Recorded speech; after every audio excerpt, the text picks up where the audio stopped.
What's the craziest thing your parents manipulated you into believing? Growing up, my parents beat it into us that having privacy was bad. Literally. My mom would search our rooms while we slept, and if she found as much as a piece of homework I hadn't shown her, she'd wake me up and make me kneel on rice until the morning. But my dad was even worse. He was the one who made the rules. He decided how long we should kneel, if we were allowed to lock the bathroom door, and the clothes we wore so he could see the work he did on us if we broke the rules. I absolutely hated both of them, and I hated their rules. I tried to rebel as much as possible. But my brother, on the hand, he was fully indoctrinated. He followed every word they said religiously, and not only that, but he was also dead set on making me follow the rules too. If he ever accidentally read one of my texts, he'd run to my parents and tell on me about how I was keeping secrets. And then watch with a smirk as my parents laid hands on me. He was also self-serving and selfish too, volunteering random confessions at dinner and acting like he was high and mighty. Our parents praised him so much for being open, and over time I guess it paid off for him, because my parents started letting him do things they had never let before. All of a sudden his curfew was pushed back by a few hours. His room stopped getting searched daily. But me, on the other hand, the intensity of the mistreatment ramped up. If I came home from school and didn't tell my parents about every class in detail within the first few minutes, I'd get punished, and severely too. Oftentimes I'd wince in pain in class when sitting down, lying to my teachers about why I was hurting. And then things got even worse. My parents started allowing my brother to search my stuff too, and he absolutely loved it. I caught him grinning while tossing out my belongings multiple times, justifying it by saying I never told them about this or that. Other times he'd feel really mean and just make up a lie about a secret note he found or something. When that happened, my parents would lock me out of my own room and make me sleep on the couch, but only after the wailings.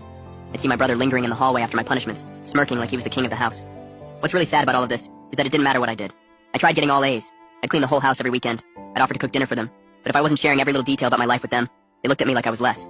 Eventually, they even started giving me the silent treatment. They'd all eat dinner together and leave me at the kitchen counter, alone. One night, after a particularly bad punishment from my parents, I was feeling particularly low, and that's how I made the biggest mistake of my life. I thought I could trust my brother.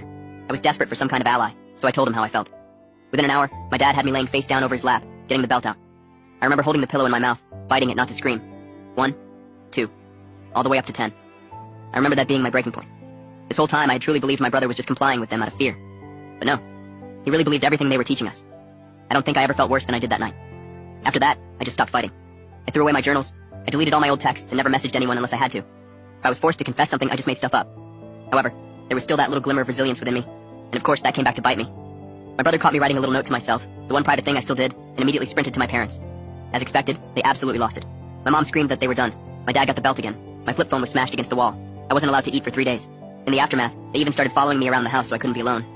They made me stand in the living room confessing secrets 3 times per day. And every time, my brother was right there, smirking proudly as if he was doing the right thing. I remember he called me a liar during one of my confessions.